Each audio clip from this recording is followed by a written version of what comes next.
think this is where we left off. Negative effects of Reconstruction. We did positive and then negative. So Reconstruction is over, and again, for African Americans in the South, it's going to suck for about 100 years more, 80 to 100.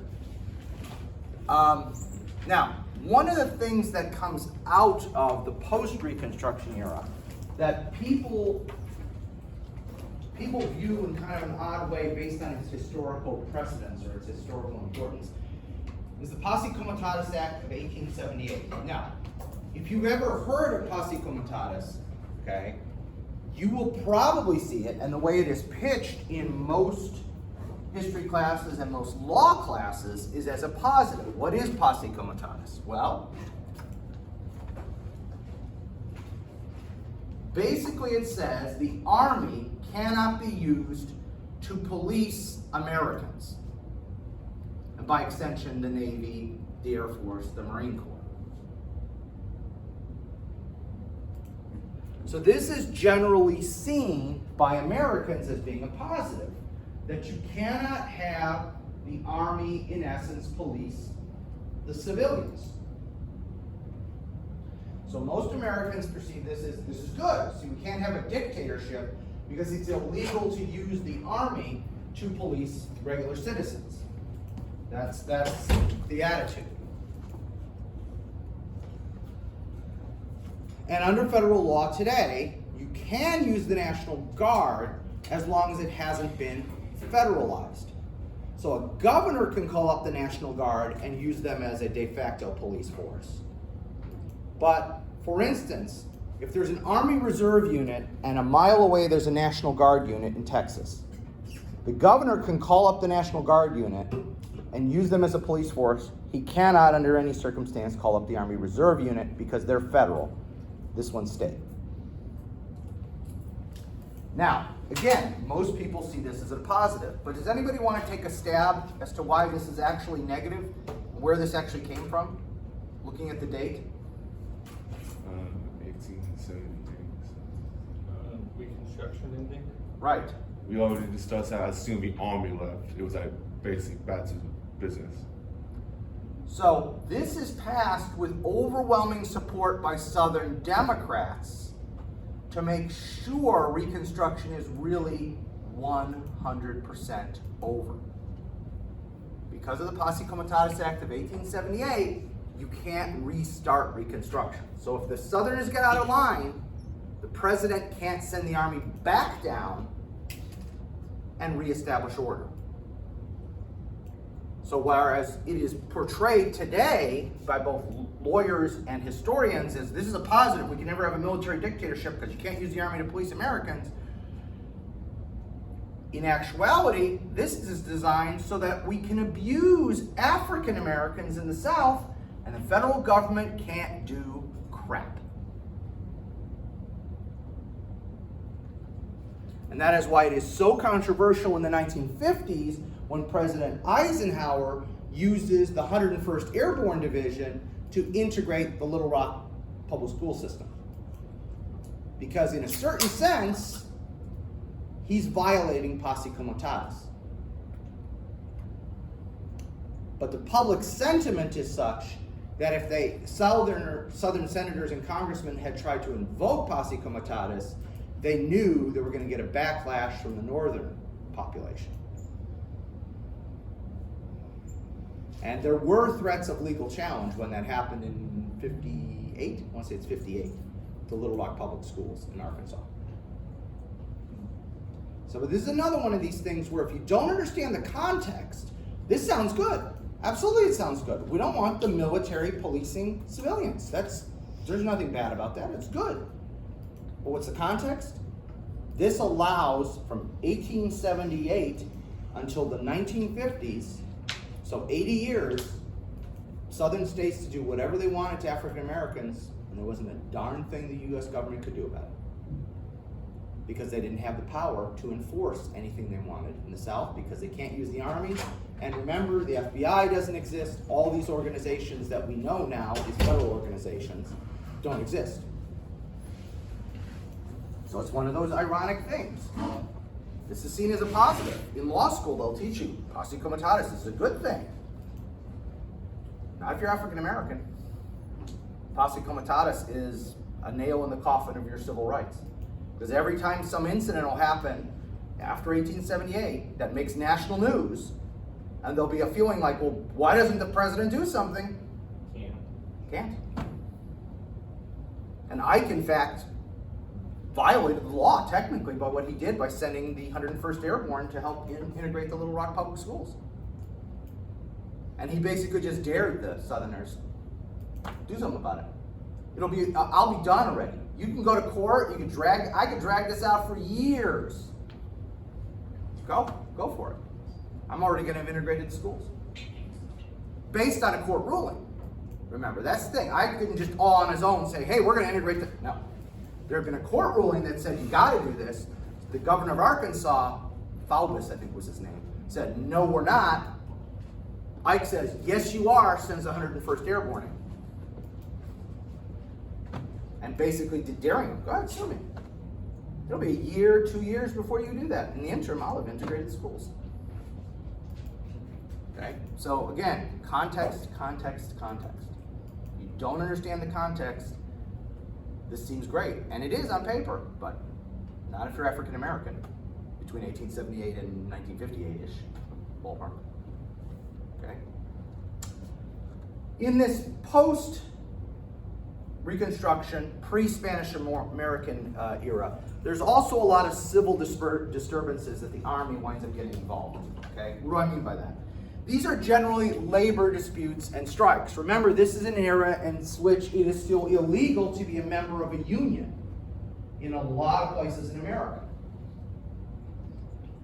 There are over 300 of these instances where either the federal army is forced to come in. And isn't it kind of funny how nobody objects to bringing in the U.S. Army when it's a civil disturbance? Kind of funny how that works too, isn't it? If African American civil rights are being squashed, oh no, you can't do that. But when big, powerful companies are having a problem, oh yeah, you better send in the Army. So it's either the Army or in a lot of cases, it's the state militia, so the National Guard. So again, under posse comitatus, that part's totally legal. There's no argument on that one, okay? Some of the big ones were the railroad strikes of 1877. And it was made, the excuse that was made for being able to send in the Army was that you were preserving order. So that was the justification they gave as to why it was possible. The famous Pullman strike of 1894, where the Army, and that I think was more militia than Army involved in the Pullman strike, were brought in as strike breakers, literally to break up the strike. It's also important to remember we're talking unskilled laborers. So companies had no problem with the idea of just firing all the workers and just replacing them. Because we're not talking about workers that have really specific skills and it's going to take a while to train or anything like that. These are, guys who are turning a wrench on an assembly line kind of stuff. So it's a lot easier to replace them. So their response, these companies' responses would always be, we'll just fire everybody and just bring in a whole new crew. Because it's not going to hurt us. It's not going to slow us down. Again, it's usually the militia that's called on more often than the regular Army. There's still like the Pinkertons doing this at this time. And then, yes, if you don't want to get the government involved, if you've got enough money, you can hire the Pinkertons. Now, the Pinkertons were originally a detective agency. Started a little before the Civil War, used very heavily during the Civil War, and today are a detective agency. Again, unfortunately, during the late 19th, early 20th century, the Pinkertons had a horrible reputation as their only job was to come in and break up strikes. They were basically,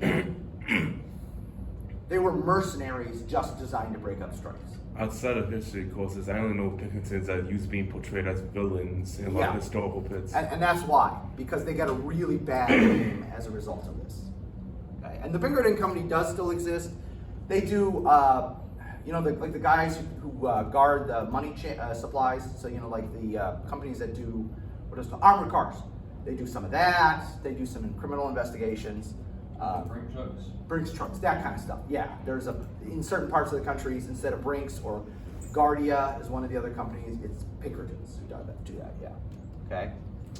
Now, for the militia, one of the huge changes, and this is so pathetic, is that in 1887, Congress raised the national appropriation for the militia from $200,000 to $400,000. That's not per state, guys. That's total.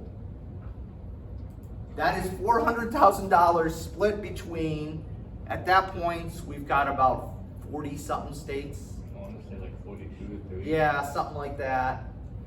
So that's like 10 grand a state.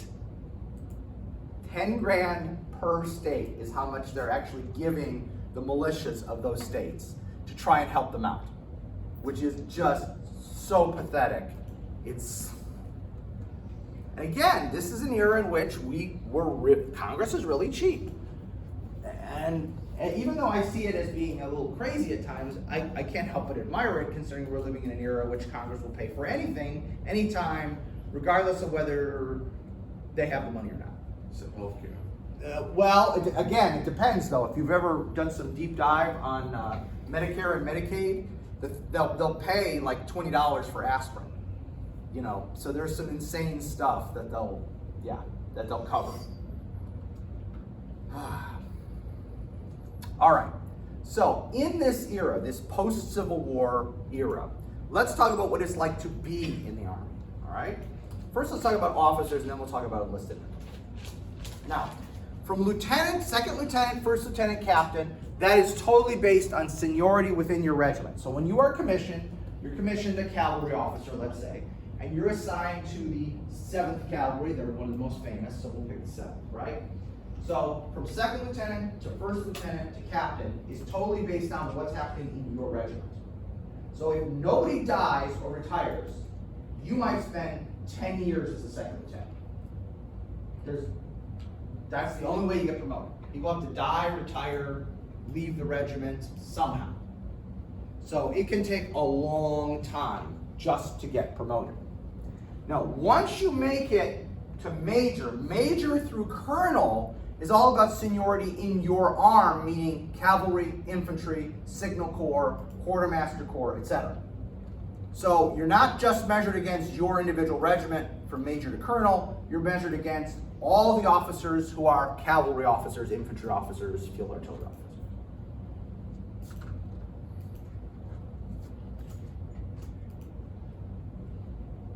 It's better, but it still stinks. How are promotions working in this period? Well, to go from second lieutenant to major takes between 24 and 26 years. Right now, in the U.S. Army, to get from second lieutenant to major takes 12 years.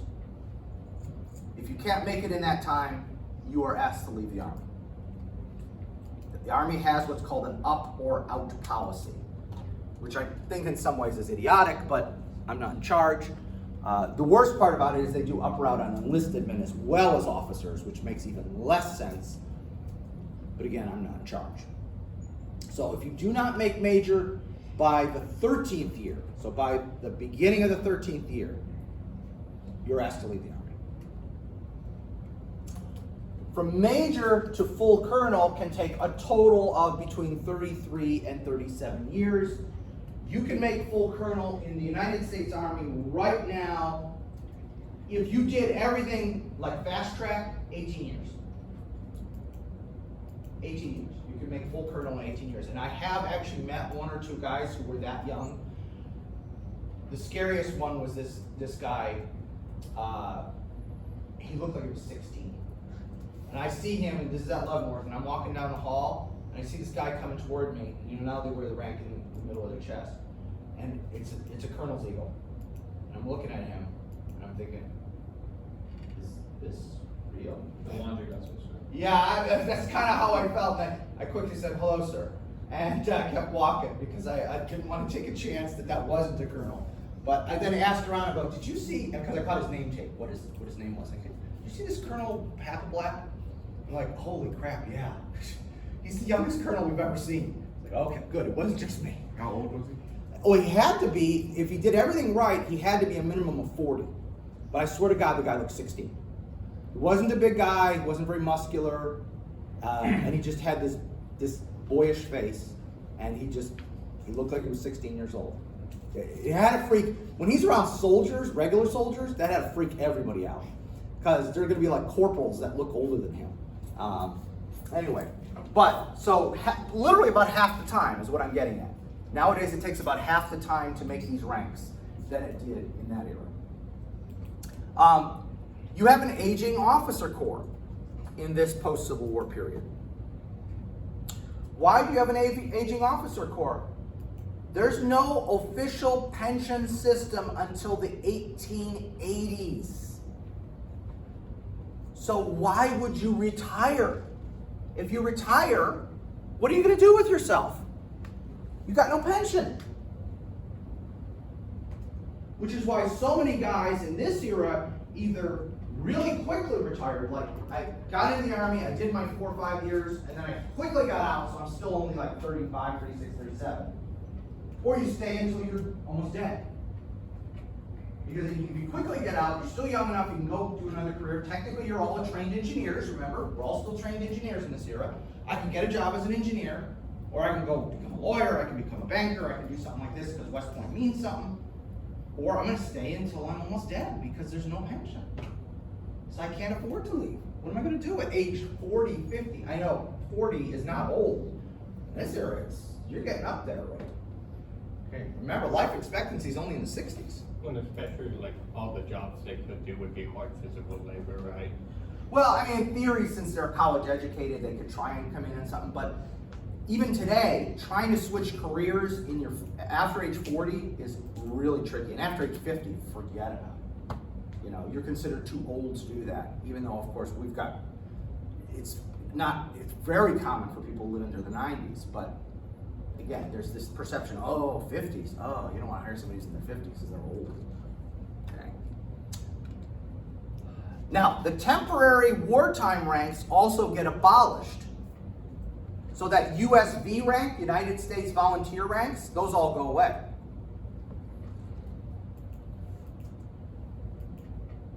So you've got generals who go back to being captains. Custer goes from being a brigadier general to a first lieutenant. He's promoted like the next day to captain, and then like 3 or 4 years later to a major. And he finally, by the time he gets himself killed, he's a lieutenant colonel.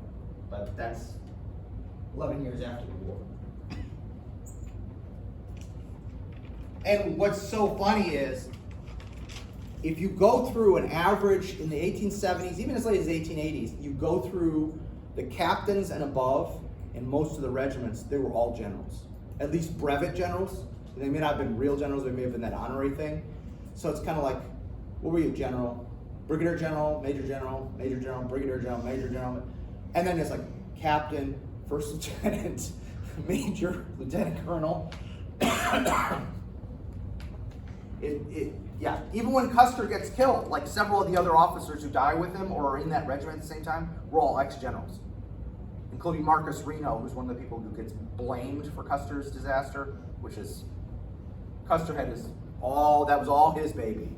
He didn't have any right to blame anybody else. He was dead, but yeah, Reno was a brigadier general, brevet brigadier general. So, anyway, how about for being a regular soldier? What's it like being a regular soldier? 50% or more during this era we're talking about were foreign born. That's an all-time high for the United States Army. Excuse me. What 2 ethnic groups? Keep mentioning the same 2 ethnic groups here. Irish and Germans. Irish and Germans. Predominantly Irish and Germans. By the time you get into the 1880s, 1890s, you're starting to see some Eastern and Southern Europeans coming over too, but still Irish, Germans. Those are the 2 big groups.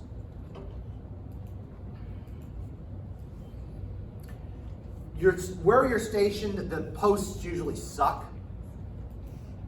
I know there's a couple of these former posts that are now these kind of living history things in Texas. If you ever get a chance to see one of these, I saw a couple that were in Kansas. They're just, yeah, it's the middle of nowhere. Weather sucks. The barracks are terrible. It's awful. It's really, really unpleasant. There's very few incentives to stay after you join. People will join either out of desperation or thinking they're going to get an adventure. Then they get out to West Texas or Western Kansas or someplace like that. And after a few months, why am I here? It's so horrible. There are many reasons to leave. Poor diet. We talked about those rations. By the way, those wartime rations were luxurious compared to what peacetime rations are like.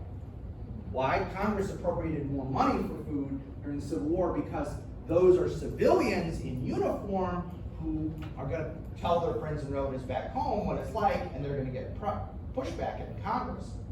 These guys, you were stupid enough to join the peacetime army, that's your problem.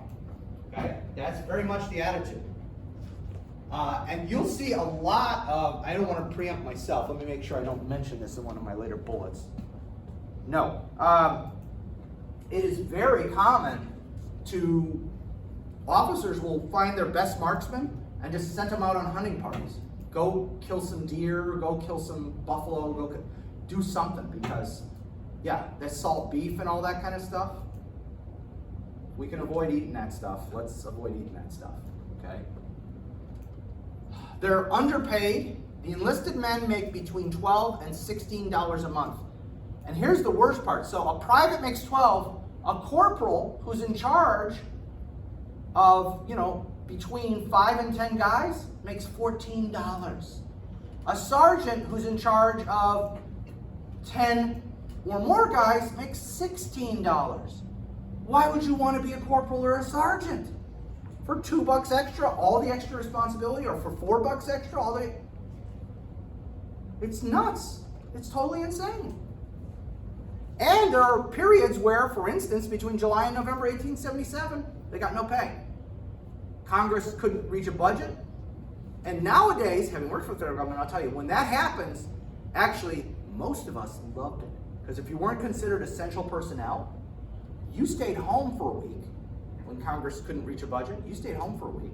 And when you came back, they still paid you for the week you were gone. Not in this era. And these are soldiers, so they're essential personnel. They got to keep working.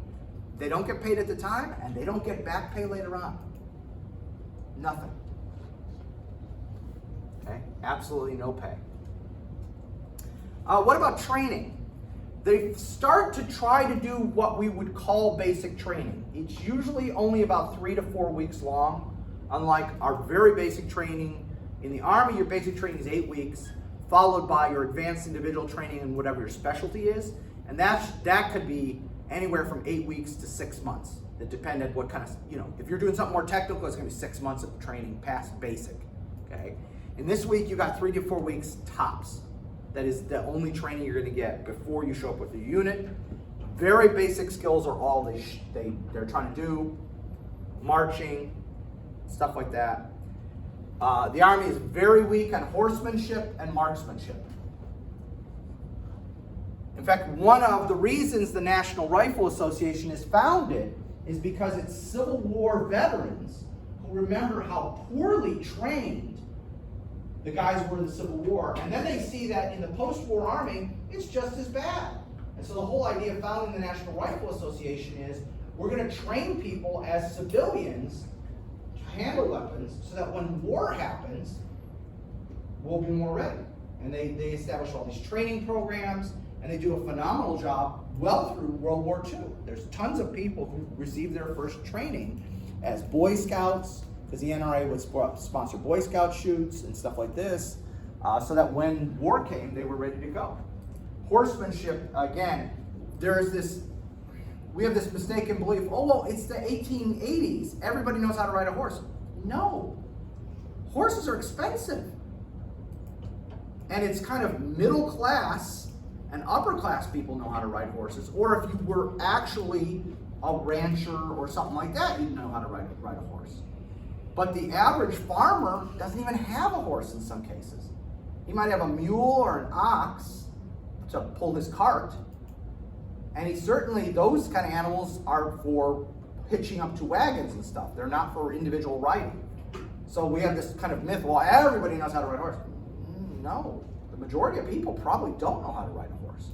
They've seen horses, they've been around horses, they've seen them on the street, they've seen them on farms, but they've never actually been on them. So this is kind of one of these things where you go, well, how could that be? There's horses everywhere. Well, yeah, but they're usually pulling carts, they're doing other things. This whole thing of horseback riding, that's considered like either a trade if you're a cowboy, a literal cowboy, or it's a rich person thing. Like Graham, his father was a horse farmer, right? His father, he and his father both had a very mixed career. By the time of the Civil War, he was a leather goods store owner. But yes, he had been a farmer originally. Yes. Yeah. Okay. And so the Army, again, is very bad at these things, and again, perpetually. Yes? Have you ever read about how bad the pollution was with horses in the street? Oh my gosh. Yeah, again, And carcasses. I assume everyone's a history major. Is anybody not a history major? You're just taking it for fun. Okay, a couple of you aren't. Okay. Hopefully this will dispel a lot of myths in your heads about certain things, but for those of you who are history majors, you should know better. Never believe that nonsense about how, it was so quaint and everything back in the good old days. Oh my God, it was disgusting. In places where there were no cobblestones, okay, in non-big cities where there was no cobblestones, the street was a combination of mud and manure. That's literally all it was, okay? And so you've all seen the Westerns with the wooden sidewalks. Well, the reason they build those is because otherwise you're walking through crap just all the time. So you build those wooden sidewalks because you can't afford to build stone or concrete is not widely used until very late 19th, early 20th century. Before that, it's bricks and cobblestones. And yes, the streets are absolutely disgusting. If you have a team of horses and one of them dies, they will literally just leave the corpse there and just keep going. So you'll have like dead animals in the street. Just imagine an animal the size of a horse just laying there decaying in the street. Ugh. I remember like London did like a pollution campaign just because the Thames was so full of pollution and smog. Yep. And that was like the 1870s. Yep. Oh, absolutely. And I'm from Chicago, so I did a lot of reading in Chicago 19th century history, and oh my gosh, yeah, the Chicago River is still disgusting to this day. That's the thing they dye green on St. Patrick's Day. You've all seen the videos of that, okay? Well, the reason they can do that is there's nothing alive in that river, okay? So it's not like they have to worry about killing any fish. There are no fish in the Chicago River. But I mean, yeah, the Chicago River was basically an open sewer, and everything was running into the river. And so they had to they had this crazy engineering thing where they reversed the flow of the Chicago River so that instead of pumping all this stuff into Lake Michigan where the city was getting its water, they reverse flowed it so that it was pushing all the crap downstream. So everybody else in Illinois who was downstream from Chicago had all the pollution from Chicago coming toward them. So these nice, quaint, little clean communities out in rural Illinois, all this junk. Oh, yeah. No, it was. When we talk about pollution for America, we are way cleaner now. I'm not getting into global warming. That's not what I'm talking about. I'm talking about pollution. We are way cleaner now than we were then.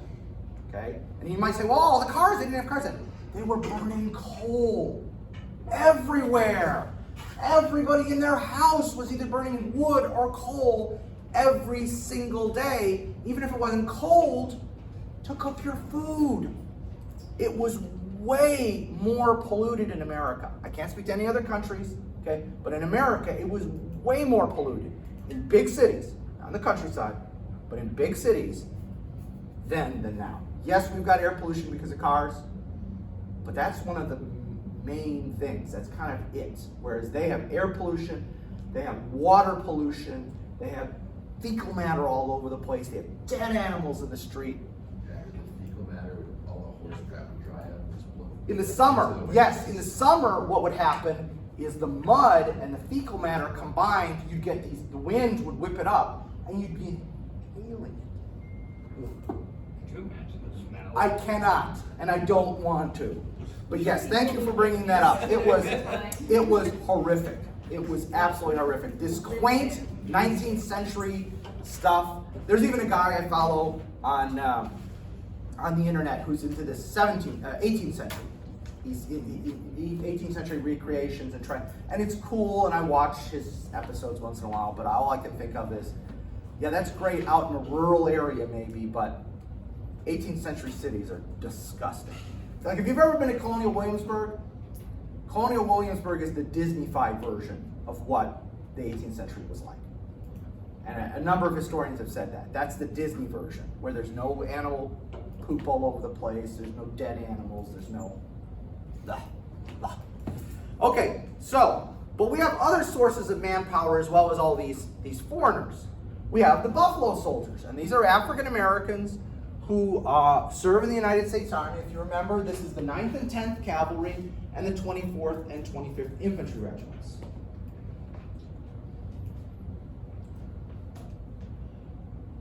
The desertion rate among these guys is 4%. Desertion rate Army-wide is 24%. These guys deserted at a far, far smaller rate. Anybody want to venture why? It was a source of pride for them. Source of pride, that's a big one. Any other guesses? It's the 1880s and you're African American. What else are they gonna do? Like the South. Yeah. Taken as a slave again. Yeah, well, not as a slave, because slavery's done at this point, but just crappy living conditions. What else are you gonna do? And I'm sorry, somebody else started saying something. Yeah, I said, what else are they gonna do? Yeah, exactly. There's no other job opportunities. You can go be a sharecropper, or you can be a sharecropper, or you might be able to be a sharecropper. Okay, there's not, unless you had a skill, unless your dad was a blacksmith or a carpenter and he taught you the trade. What are you going to do? There are no other opportunities. So this is an opportunity to earn a salary, a horrible salary, but a salary, to have pride because you are, defending the country and so forth. And they do a phenomenal job. The Buffalo Soldiers do a great job. Is there a Buffalo Soldier Museum not far from here, I want to say? There is a museum here. I don't know if they call it the Buffalo. I've been there one time. I can't remember if they call it the Buffalo Soldier Museum, but it is a museum of African American service in the United States Armed Forces. So they might call it the Buffalo Soldier Museum. I can't remember. I was there once to give a presentation. But yeah, they do have a museum here in Houston. There's Yeah. a Bob Marley song about them. Yes, and Bob Marley has a song about them. Yeah, how a guy from Jamaica becomes a Buffalo Soldier. I never quite figured out how that worked, but anyway. If you listen to the lyrics, there's some funny dreadlock Rasta to a Buffalo Soldier or something like that was one of the lyrics. And I'm not quite sure how you made that happen, but okay, it's a cool song. And then of course there's the Indian Scouts, which we kind of briefly told about. Various tribes, Blackfeet are one of the big tribes. And again, this plays on the animosities that these tribes have for one another. So if we're fighting the Sioux, who hates the Sioux? Oh, I don't know what tribe hates the Sioux, but whatever tribe hates the Sioux, we'll go to them and say, hey, would you like to help us fight the Sioux? Oh yeah, we'd love to do that. We hate the Sioux. We've hated the Sioux for 1,000 years before you guys even showed up. Okay, sounds good.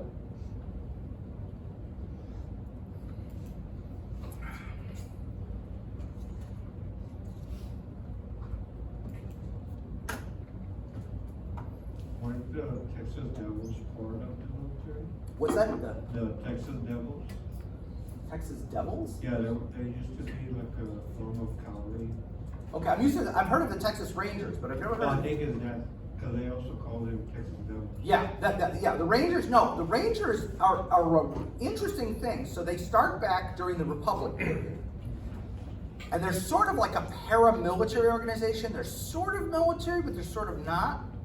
By the 1870s, they've evolved into a police force. And so they are the first, they're kind of like the FBI for the state of Texas. Like if nowadays, some states have their own Bureau of Investigation. The Rangers are really the first, from what I understand the history, they're the first time a state had a larger organization that was responsible for law enforcement statewide as opposed to counties and cities. So that's my understanding of how the Rangers work. They were a paramilitary organization under the Republic, and I believe a little even in the Civil War, but by the post-Civil War period, they became basically law enforcement. Were you about to? I was wondering, like, is that where federal marshals came from? Federal marshals actually federal marshals go all the way back to the immediate post-revolution period. The problem is there were never very many of them. So the number of federal marshals based, as you can imagine, because the federal government's paying for it, they're incredibly cheap. And by the way, when we talked about there's no federal income tax, there's been state income taxes going all the way back. So various states had income taxes 100 years before the federal government had an income tax. So that's why certain states were able to do things the federal government couldn't, because they had a more ready supply of money. I'm not saying everyone, I'm not even saying a majority, but I'm saying certain states, in their constitution, they put a provision that said they can collect an income tax, and that gave them more revenue to play with. Whereas the federal government, until 1912 or whatever, we figured it out that one day, or somebody looked it up, whatever it was, 1912 or something, you couldn't do a federal income tax. So that, again, that limited the federal government. So, let's talk about weapons. I don't dwell on this kind of thing too much, but I do want to point something out. Most of the weapons the United States Army is using in this post-Civil War period are obsolete Civil War weapons. Why? We've got thousands. We've got tens of thousands. We've got hundreds of thousands of these things. When they've already paid for them, right? And this is the era when the federal government's cheap. We already bought this. You're using it. I don't care if you want it or not. You're using this old weapon because I'm not buying you another one. So like why like during like Iraq, Afghanistan, there were Cold War weapons everywhere. Absolutely. And that is one of the few places the military is consistent, is they don't like to replace a weapon if they still got a bunch of the old weapon, unless it's deemed utterly obsolete. Otherwise, they don't like to do that. I mean, some soldiers still carry revolvers. As late as World War II, there are still some guys carrying revolvers. After that, you'll still see guys individually carry revolvers, but it's usually private purchase. Yeah, you can't do that in the military now, but as late as Vietnam, if you wanted to bring a pistol with when you went to Vietnam, just make sure it's unloaded in your bag, and we don't care. You can take a gun, make sure it's unloaded, throw it in your duffel bag, you take it with, nobody was going to care. But the way things have changed now with the force protection, anti-terrorism force protection program, like we're already, due to the Army, we all have M4s, M16s, M9s. Yeah. So like, we're especially when I went in Iraq, like that's all the Army had was M9s, M4s, 50 cals, when you sit in the ground and shoot. Yeah. Well, and now they've gotten really stupid about stuff. Like, you can't bring souvenirs back. Like, during the first Gulf War, they wouldn't even let you bring bayonets back. You can now, you just have to get them, like you can't be, and you have to check them before. Like, Okay. Yeah, they, like, because we could buy guns and stuff, but we would have to check them into the Army as soon as we got on board. Right. So nothing outrageous, but like, Yeah. we can't. Semi-auto stuff. Yeah. They'll let you. Yeah. As long as it appeared to be antique and it was for collection purposes. Right. No AK-47s. Right. So this helps to make the Army decide, we want a single-shot weapon. Despite the fact that the Henry rifle, what you think of as the Winchester, you know, that lever action thing from the cowboy movies, that was originally called the Henry. The Henry was available as early as 1861, 1862. Despite that, the Army says, no, we're going with a single-shot rifle. You know why? Firstly, we got all these obsolete Civil War weapons we're going to convert from paper to metallic cartridge. And secondly, if it's semi-auto, soldiers are going to waste bullets. That's literally what they said. You're going to waste ammo. If you can shoot multiple rounds, you're going to waste ammo. And they will keep that mentality well until World War II, basically, is the attitude. Okay? Single shot, all you need. It's a centerfire cartridge, so it's a more traditional cartridge they adopt. It's the 4570. Okay, 45 refers to the slug, 70 refers to the great number of grains of gunpowder that are in it. It's a massive round. You could kill a buffalo with a 4570.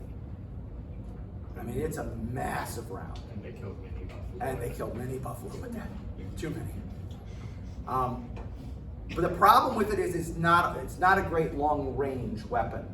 Again, I'm no ballistics guy because that involves math, and I don't do math. It's so complicated. Fins yeah, go up, fins go down. Yeah, exactly.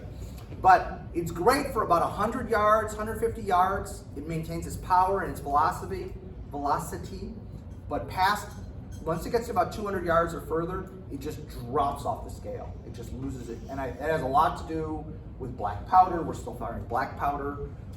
Even though it's in a cartridge, it's still black powder. And it's a solid lead slug. It's not like now where you copper jacket a slug, so that reduces the amount of the lead that shaves off and so forth. It's pointed, but it's not what we call modern Spitzer round, where it literally comes to a point. I mean, if you take a modern rifle round, I mean, you could pierce the skin. It's so sharp, the point, okay? They're a smoother, tapered kind of round. What we later call, what do they call this later? They have a nickname for them later on, but I forget what it was.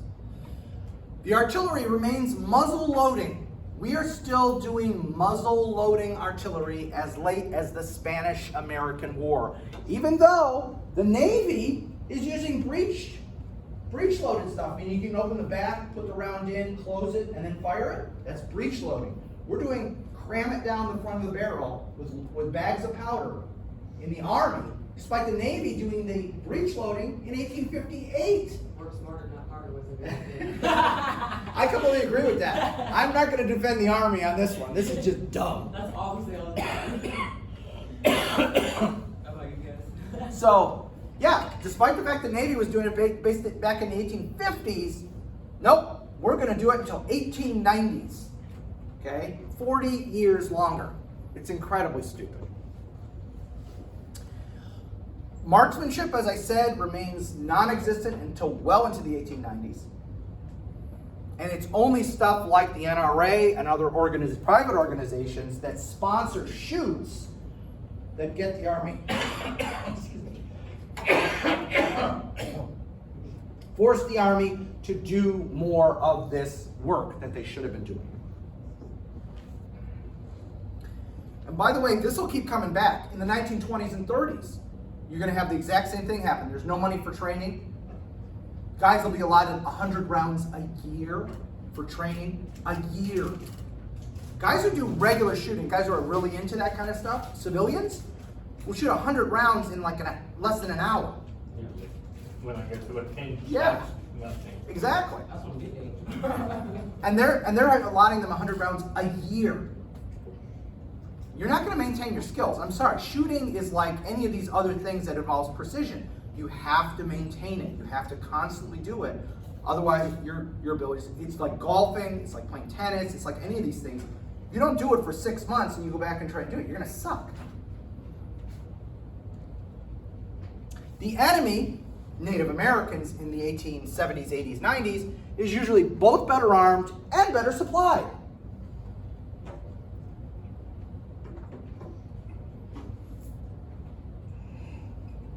Why? They have lever action Winchesters. And more ammo. And quite frankly, the only reason we didn't have a bunch of little bighorns is because Native Americans always fought in smaller groups. Small tribal groups. When they got together, like at Little Bighorn, where a whole bunch of the Sioux tribes gathered together, that's when you get a massacre. If they had always fought like that, it would have forced the Army to change, or something would have given. They would have had to have said, you know what, Montana is now yours, or something like that. For real. Like, we're not even coming into the state.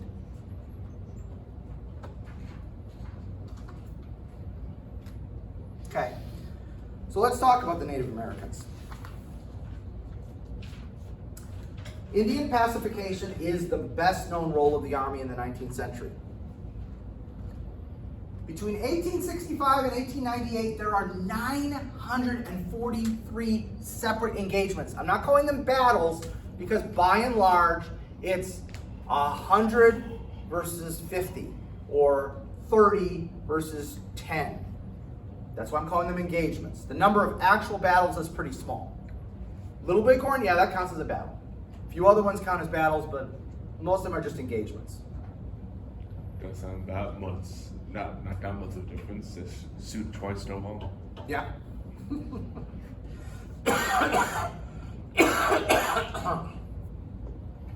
The Army never had more than 4,000 troops together to fight any one campaign except the Sioux War of 1876, which resulted in Custer getting himself killed, and the Nez Perce War of 1877. Other than those two instances, it's always less than 4,000 soldiers involved. Why? Well, you know why. Because Congress won't appropriate more money. And the Army is spread out everywhere from Maine to San Diego and everywhere in between. They're manning coastal defense stuff. They're guarding the Canadian frontier. They're guarding the Mexican frontier. They're policing the frontier writ large.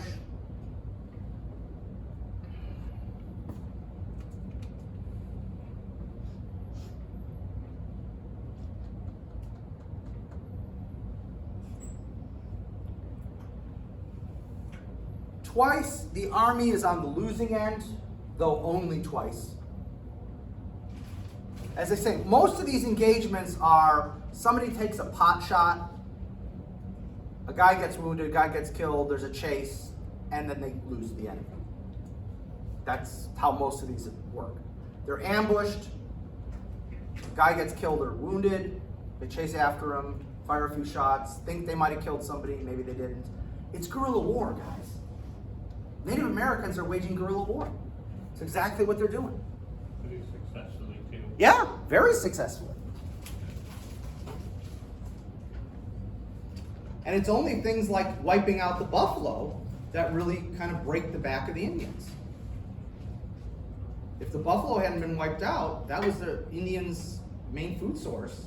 The fighting would have gone on who knows how long. There are two losses for the Army, only two. The Fetterman Massacre, in which 80 U.S. soldiers are killed, December 1866. And this is directly, because this is right after the Civil War, directly relatable to weaponry. These guys are still using muzzle loaders, and the Indians have repeaters.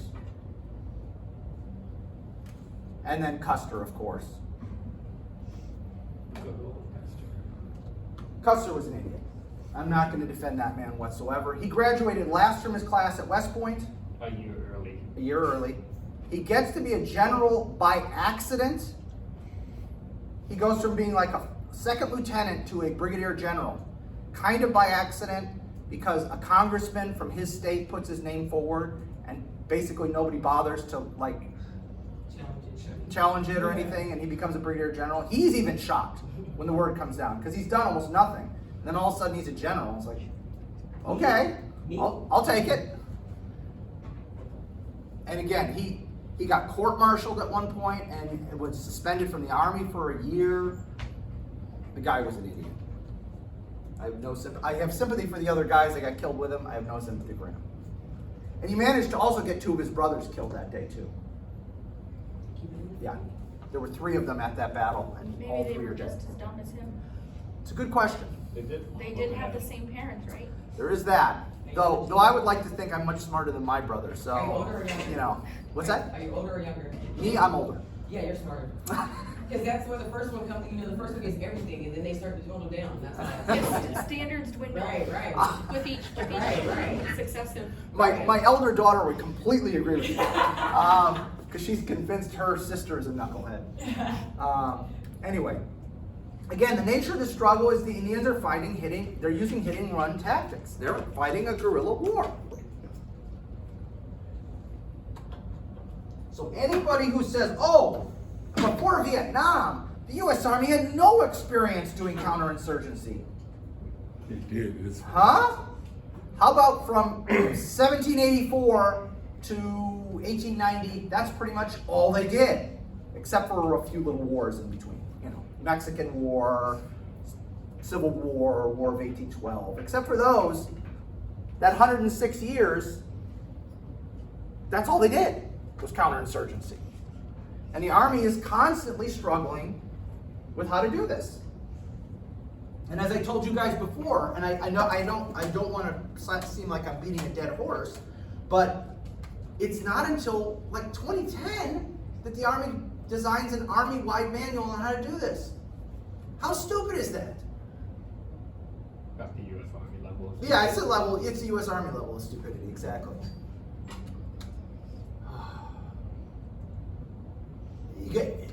You got to understand how frustrating it is to have been a member of an organization that was so dumb on a daily basis. And I'm not claiming I'm smart. I'm just like common sense. Okay, just common sense. Like, we've been doing this since 1784. Should somebody write something down? Nah, we're never gonna do it again. Every time they finish some campaign, they said, we're never gonna do that crap again. It's just not in the Army that we just step up. That's all I was on the boats and stuff. I'm like, y'all didn't learn the first time? Like, oh, okay. We didn't learn this the first time. The first 100 times. Right. So, just a few more words about this and then we'll move on. The Indians fight as individuals. This is another one of the key important things here that the Army and the white population in general don't understand. Yes, they are part of a tribe, but they are individual warriors. This is akin to, and if they could have gotten this into their head, medieval warfare. Medieval knights fought as, I am Sir Roderick of York. Okay? Yes, I fight for the king or my duke, but I am fighting as Sir Roderick of York, and my shield has my coat of arms. By the way, there is no such thing technically as a family coat of arms. Coat of arms is based on what you've done. You take elements from your father's shield and your mother's shield, but it is yours. It's unique and independent. Okay? That is how this is akin to. A medieval knight and an Indian would totally get each other. Totally get it. They would I'm fighting as me. I'm fighting for the king or the duke or my tribe or what have you, but I'm fighting as me. And we're going into battle. You guys do what you want in the battle. I'm going to do what I want in the battle. Okay? They are tied closely to their families and to forage, i.e., to their ability to eat. So supplies and family. And they bring their supplies and their family with them. They are not permanently tied to land. Now, this is where they are very different from a medieval knight. And this is what, unfortunately, the military will target too often. Forage, buffalo, and attack families. So attack villages. And again, all the villages are temporary. Native Americans don't build, not these tribes don't. If you're talking like the Iroquois and other eastern tribes, they had permanent settled villages. But they're not involved in any of this. I mean, they're settled. They're out of this 100 years ago by this point. Okay? There is no hierarchy. You've all heard of, the chief says whatever. Mm-mm. Those old cowboy movies don't understand what the chief is. The chief is merely the oldest, most respected guy in the village. The chief does not say, hey, here's what we're going to do. You do this, you do this, you do this. No, I'm not doing that. Thanks for the advice, but no, I'm not doing it. I respect you and everything. You're the best warrior who's an elder in the village. We respect you, but you're not telling me what to do in battle. So that, please. He was more so like just to see over like a big, like, this is grandpa, or like. Yeah. And we respect him, and he was a great warrior when he was younger, and maybe he's young enough, he's still a warrior, but he doesn't give orders. He was mainly just there for advice. Yes, exactly. What do you think? Should we do this? Sounds like a good idea to me, you know. And so every time there'll be some treaty signed, and they'll say, "But your chief signed it." The reaction of all the other Indians is, "Good for him. I didn't sign it, so I ain't honoring it. My chief can do whatever he darn well pleases. That doesn't mean that I like the idea. I agree with the idea." So like the federal state kind of thing on an individual basis. It's even worse than that. Oh. It's even worse than that. It's like one step from anarchy, from our perception. They don't believe in decisive combat. They're not going to engage you until you're all dead, or they're all dead, or you'll all surrendered, or they'll all surrender. They're going to fight until, you know what? This isn't worth fighting anymore. Let's go. We'll do this some other day. Okay. And that's how they fight. And that's guerrilla war. That's how guerrillas fight. They're not going to give you a stand-up engagement. If they've lost 3 guys and there's only 20 of us, that's horrific losses. We're out. And so their small successes really get magnified by the American media. Again, don't buy the nonsense that the media was this kind of passive thing until Vietnam and then they changed and got ratified. No, the media was always about sensationalism. They were always about putting the big, most important thing on the paper. You know why? It sold papers. And the owners of the newspapers wanted to sell papers. They didn't care about truth and integrity and journalistic blah, blah, blah. They wanted to sell papers. I'm sorry. They wanted to make money, what? I know, shocking, isn't it? So these small successes get magnified by the reporters back east. And it makes this whole thing sound like something it's not. And then, of course, once you get westerns, the western movies in the 20th century, they likewise magnify the whole thing. It's a dozen guys versus 20 guys. Like 90-something% of those 943 engagements. It's under 100 people. Okay? What about the army in this Indian fighting? Well, they're caught in a no-win situation. Why? They want to fight a conventional war. They were really good at it during the Civil War. Yeah, but these people don't believe in conventional. Exactly. Why won't you just stand still and let me kill you? Come on. Why are you dragging this out? You know you're going to lose. Just stand still. I'll kill you. And then we're all done and we can go home. Well, nobody is irrational. Everybody is a rational actor in their own head. They may be irrational to us. They may be irrational to you. But they're rational in their own head. Unless they're actually schizophrenic. And then that's a whole different thing. Okay? So of course they're not going to stand still and let you kill them. They want to live. They want to succeed. Okay? The army is tied to the rails and the rivers. That is the only way they can sustain themselves. Yes, I did make the comment that on some of those crappy garrisons, once in a while, an officer would turn to the 3 best shots in the unit and say, go on a hunting expedition, bring back all the food you can. But that's not while you're on campaign. That's in garrison in some crappy little post. If you're on campaign, you don't have time to go out hunting. And the game, except for the buffalo, are not so plentiful you can just say, hey, oh, there's one, let's take a shot at it. That's generally animals avoid human beings. So when they have 20 soldiers trooping around, the animals are going to hear it, there's all kinds of noise being made, they're going to stay away. So you have to be sustained through rivers and rails. One of the things that really undermines the Indians' positions is that the Americans will conduct winter campaigns. Indians don't do that. Why? Because there's almost no forage during the winter. So it's very hard to feed yourself. So fighting in the winter, Indians didn't do that. It was just understood. There's like a 3-4 month period, depending on what state you're in. We don't do anything during that time. Yeah, there might be somebody raiding, trying to steal some horses or something like that, Indian versus Indian fighting. But like big stuff, no. Why would you do that in the winter? Well, the army will conduct that. Why? Because they can supply their guys. And that'll be very devastating for the Indians as well. But ultimately, the army has to be everywhere at the same time, and they can't be. So they're piecemealed out, and that's why so many of these engagements is a dozen soldiers versus 20 Indians. Because they don't have enough soldiers to be everywhere. And that's why the frontier Americans' perspective, is the army's never here to help us. It's always somebody dies and then the army shows up. Exactly. That's kind of how cops work too.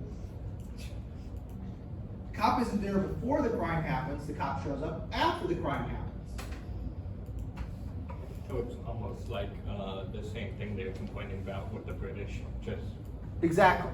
Yeah, going back to the Revolutionary era. Yeah, absolutely. Or pre-Revolutionary era. The culminative event of this whole thing is the Battle of Wounded Knee, which is an absolute massacre against the Sioux Indians. The army is finally taking some steps to remedy this situation, because here's the crazy thing. something like 10 guys got the Medal of Honor for what was an absolute just massacre of barely armed Indians. And the Army is finally starting, because of public pressure, to look at rescinding those Medals of Honor to those soldiers because they're completely undeserved. It's been proven that almost every one of the American casualties in this fight was friendly fire. And so this is the kind of somber end to the whole Indian fighting era. This is in 1890, just in case you're interested.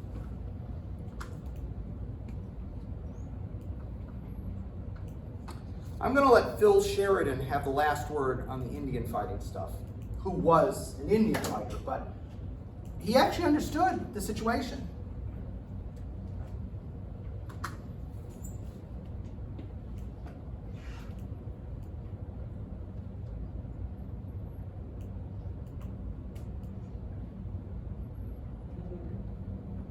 Sums it up pretty well to me.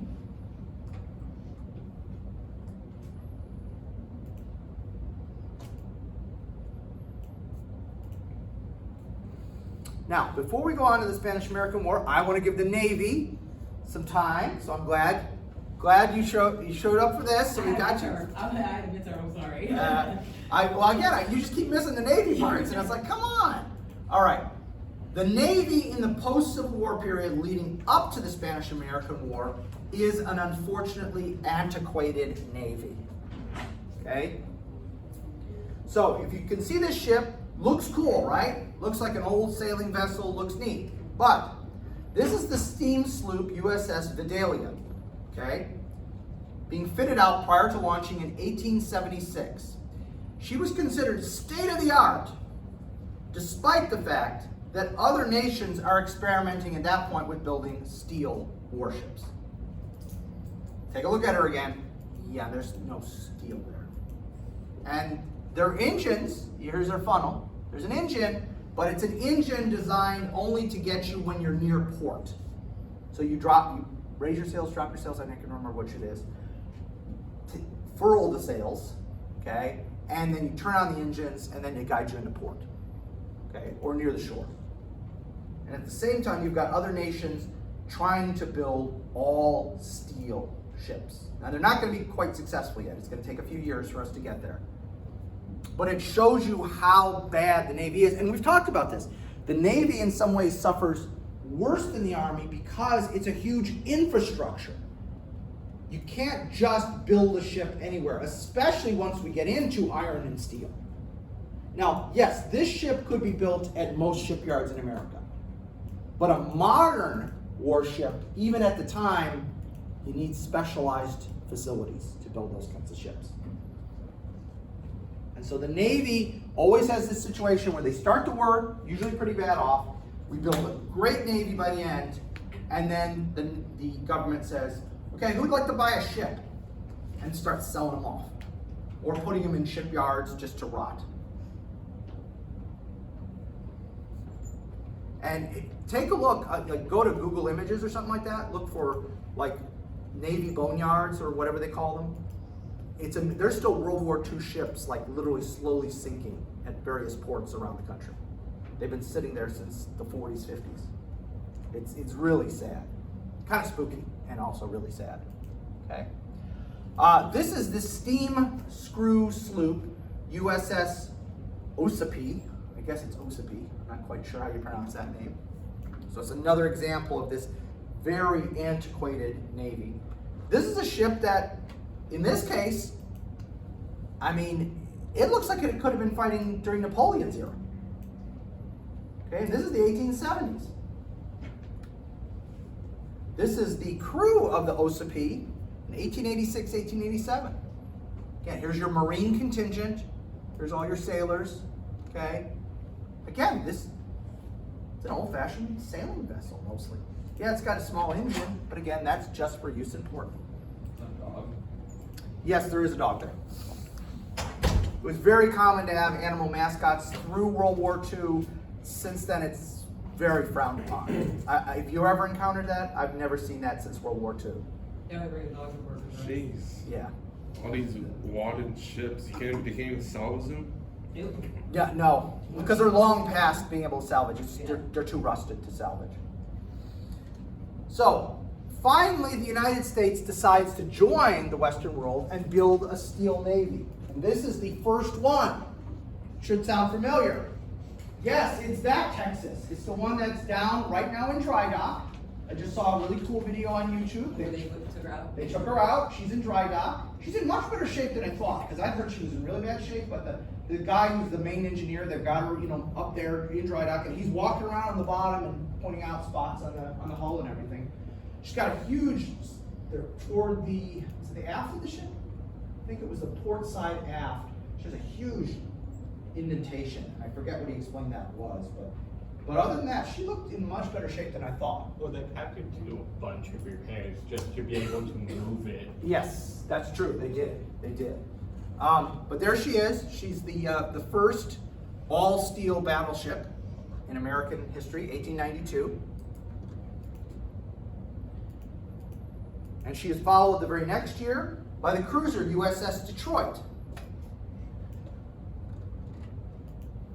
in 1893. So we finally get into it, but again, 1892 is when we finally get into this. So we are behind the power curve. And we have got 2 oceans to police. And we only have a handful of ships to do it. So that's a problem. Now that's the stuff. And obviously with the Navy, stuff is a very important thing, right? But what is the Navy thinking? How does the Navy perceive of what it's got to do and things like that? Well, the Naval War College is going to be key to making this happen, okay? In 1884, the Naval War College is established at Newport, Rhode Island. It's still at Newport. I've been there. Gorgeous, gorgeous spot. It's Annapolis, right? What? Is it Annapolis? Or No, that's the Naval Academy. Okay. So this is Newport, Rhode Island. This is where the officers go after, like, once when they're going to take command. Right. Actually, they have to go to war college so they can figure out, like, the tactics of war. Right. At first, like, you start out, For- not everybody goes to war college. Right, just for high command. Yeah. It's just for high command. It's a curriculum that stressed very heavily naval history. So that makes sense. Now, obviously, I've got a prejudice, and I taught at the Army equivalent of the Navy War College for 12 years. So I've got an ingrained prejudice that, yes, studying history helps you. But what else are you going to study? If you don't want to call it history, studying past events, let's call it that. Okay? Well, isn't that how you predict what you're going to do in the future? By studying past events, right? And the military really hated the term history because it implied somehow dry, boring, academic things to them. But some senior guys get that. One of the most prominent is a guy named Alfred Thayer Mahan. Okay, he becomes the president and a lecturer at the college. Mahan is a really fascinating guy, and we don't have time to get into it. His father was a professor at West Point under Sylvanus Thayer, hence his middle name. So his dad was an Army officer and a professor at West Point. He's the black sheep of the family, joins the Navy. And he takes, though, that love of learning and says, we've got to prepare our senior officers for the future. How do we do that?